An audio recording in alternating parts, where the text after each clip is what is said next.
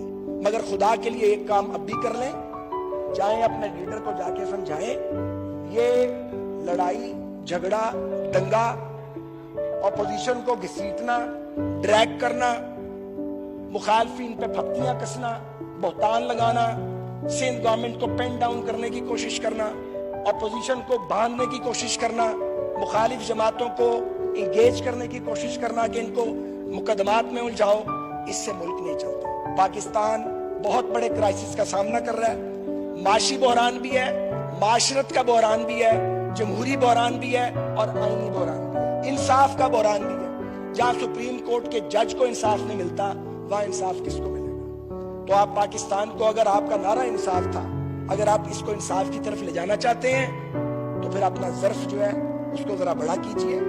اپنے مخالفین سے ابھی بھی بات کیجئے. پاکستان کے نام پر کوئی کسی کو کنسیشن نہیں چاہیے آپ سے، مگر پاکستان کے لوگوں کو کنسیشن چاہیے، پاکستان کے عام آدمی کو ریلیف چاہیے. ضروری ہے، لازم ہے، کوئی شارٹ کٹ نہیں ہے کہ آپ قوم کو جوڑنے کی کوشش کریں، ہم قوم کو جوڑنے کی کوشش کریں. جو لوگ قوم کو تقسیم کرنے کی کوشش کریں گے وہ ڈیوائیڈ کے اس پار ہوں یا اس پار، وہ اداروں میں موجود ہوں یا ایوان میں موجود ہوں، پاکستان کے دوست نہیں ہو سکتے. شکریہ. تھینک یو جی خان صاحب.